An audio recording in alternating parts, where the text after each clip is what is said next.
champion from an international background to another great champion from an international background. I think coming in now, we've got the Ring of Honor Pure Champion,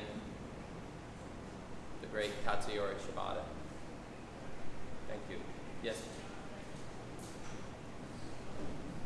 Thank you so much. Thank you. Thank you. Thank you so much. Thank you very much. It's great. It's a great pleasure to have Shibata-san here.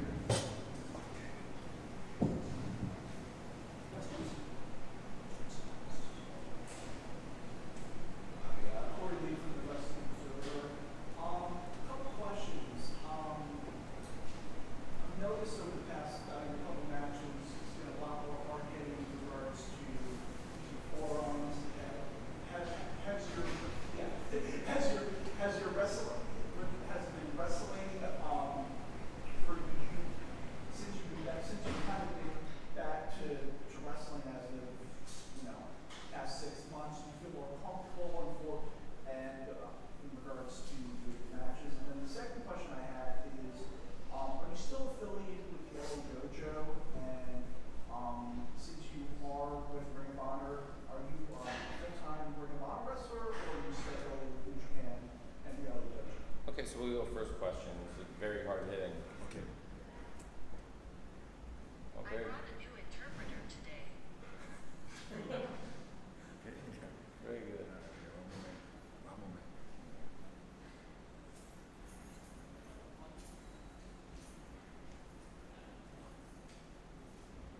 This is amazing. For many reasons. Thank you, Tony, for reviving me as a wrestler. Thank you from the bottom of my heart. Thank you. Thank you. Thank you very much. Thank you, Tony. Thank you. I appreciate it. He's the best. I really appreciate Shibata-san so much. Having him here and having him on top and having him as one of the top stars in Ring of Honor and as part of our locker room, it means the world. And I think you're seeing a great champion come alive. And the performances we've been getting, like you said, they've been getting harder and harder hitting. But like you said, I think that speaks to the revitalization of the great Shibata. And he is a great champion in wrestling. And so you've seen the performances get harder and harder. So no, I appreciate that. They also asked about the LA Dojo. You still do LA Dojo? No, he's not. He's more focused on being the champion. Just wanted confirmation that was. Yeah, no, it's been very hard hitting, great style he's doing, but that speaks to, again, he's really revitalized, I think, and rejuvenated as a great champion. Yeah, Bill. Shibata's introduction to AEW was linked to Orange Cassidy, the match in Atlantic City.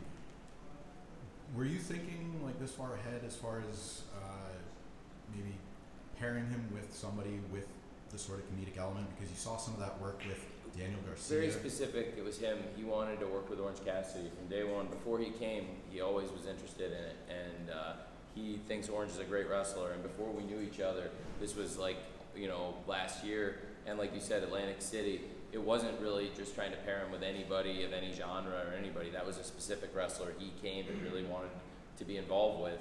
And to get some extra attention on the match, I brought Mike Tyson and tried to get a lot of attention, because then I thought not only could we help pop a number and get some fans watching, but also tell people about the great story of Shibata, introduce him. And I thought Mike did a great job with the commentary, and he was very well prepared and organized, and the match was excellent. And it was a great way to reintroduce Shibata on American television to, in some ways, a new audience of AEW fans, but also a new chapter of his career that we were, really optimistic about. And certainly, we've taken it step by step. But like he said, he's come back. He's like alive, and he feels like I think, like he said, he's back. So to Corey's question, I think the matches have gotten harder hitting and more impactful. But that speaks to he's gotten more and more comfortable, which was the goal, and I think it's gone as well as possible, and he keeps winning and winning and winning, so it's great. If I can. Yes, please. You can totally follow. Extend my question. Seeing how successful that match and that pairing was, did you see some of the work that Daniel Garcia is doing now and think, okay, it worked then, it'll also apply here, or was it just case by case or opponent by I opponent? mean, I think so. It's like, sure, I think that's part of it. I think Daniel Garcia is doing great, and in wrestling, I think there's some similarities, but I think they're different acts, but there's similarities in that both of them are great technical wrestlers in their own way, but this is very entertainment-based presentation, and they're really, in some ways, flip sides of the same coin. For some of the same reasons I thought that Orange and Garcia would be a great rivalry for the international title, I thought Garcia would be a great foil to introduce into this program. I think Garcia excellent in the match, but I also think the 4-way match at Forbidden Door was tremendous, and they were involved in that. There was a tag team match where Garcia actually got the pin, which was obviously referenced in the press conference, but you saw how physical the match was. Shibata really made him pay for the disrespect he gave him along the match, and Garcia is a former Ring of Honor Pure Champion, so that's also a natural reason for the match. So I was excited about it for many reasons, and I thought it was a great match. I don't know if there's anything you want to say about Garcia. Yeah, please. Please, no, please. Thank you, Big Domo. He's a man. This is very surreal to have Shibata sitting beside me and representing Ring of Honor, and to have Shibata fighting and continuing to have the matches get better and better. It's awesome. Garcia all about dancing. Taught Garcia all about dancing. Yeah, you did. Like he said, you don't like the dance in the press conference.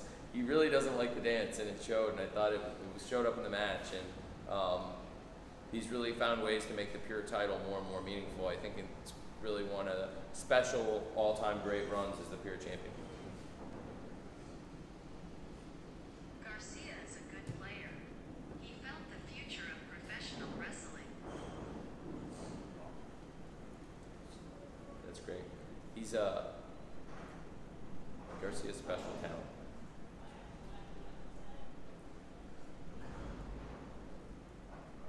Sorry, he's a good sports entertainer.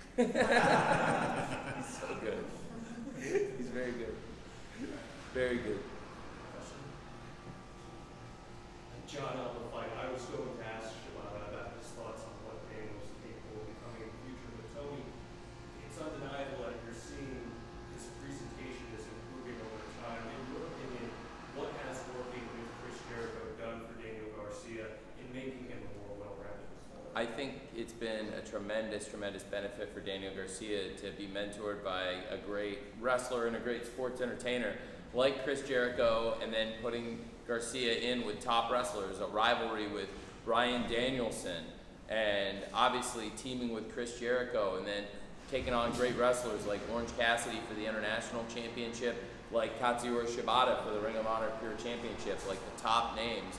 And you continue to see Garcia delivers, and he keeps getting better and better. So it's very, very exciting, and I thought it was an amazing match tonight at Death Before Dishonor, Shibata versus Garcia.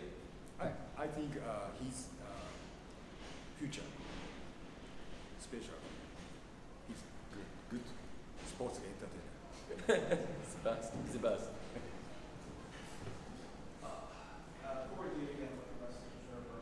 When you first came to Ring of Honor, the two people that you obviously wanted to wrestle were Bryan Danielson and Orange Cassidy. But one of them, obviously, Bryan's injured right now.